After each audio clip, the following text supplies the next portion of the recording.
বাড়িতে তো চলে এসেছি মায়ের কাছ থেকে। বাড়ির গাছেও আমগুলো পেকে গিয়েছে, পাখি অনেক নষ্ট করছে।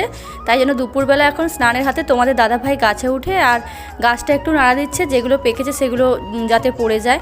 বেশি আম পড়েনি, এই কয়েকটা আম পড়েছিল, তাও পাকাও নয়, ডাসা মতন হয়েছে। সেগুলোকে হচ্ছে এখন কুড়িয়ে নিয়েছি আর তোমাদের দাদাভাই হচ্ছে গাছ থেকে নেমে পড়ছে। আর মামুনি বাইরে এখানে ধান সিদ্ধ করেছিল, সেগুলোকে হচ্ছে মেলিয়েছে। তো তারপরে দুপুরে হচ্ছে আমরা খাওয়া দাওয়ার পর বিকেলবেলা গিয়েছিলাম একটু বাজারে। বান্ধবীকে দেবো আইবুড়ো ভাত, কিছুদিন পর ওর বিয়ে, তাই জন্য দুজনে বাজার টাজার করে ফেরার পথে এই জায়গাটায় হচ্ছে দেখলাম কি সুন্দর, তাই দুজনে বসে একটু সময় কাটাচ্ছিলাম। আর এখানটায় পুরো ফাঁকা একটা ঝিলের ধারে, তো সুন্দর বাতাস বইছিল আর বেশ ভালো লাগছিলো নতুন জায়গাটা। আমি ততটা এদিকে আসি না কখনো, আর বাজারেও ততটা যাই না, ওই প্রয়োজন পড়েছিল তাই গিয়েছিলাম।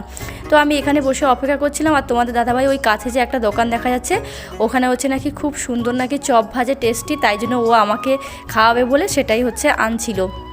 তো সঙ্গে সঙ্গে ভেজেছে নিয়ে এসেছে, তো তাই জন্য প্রচণ্ড গরম বলে আমি আর খাইনি। ও হচ্ছে এখানে বসে বসে খাচ্ছিল আর দুজনে একটু গল্প করছিলাম।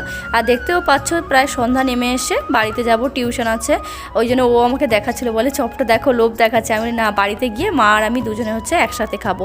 তো দুজনে এইভাবে একটু সময় কাটালাম। তো আজকের ভিডিওটা তোমাদের কেমন লাগলো কমেন্টে জানিও। যদি ভিডিওটি ভালো লেগে থাকে চ্যানেলটি সাবস্ক্রাইব করে পাশে থেকে দেখা হচ্ছে নেক্সট ভিডিওতে। Thanks for watching.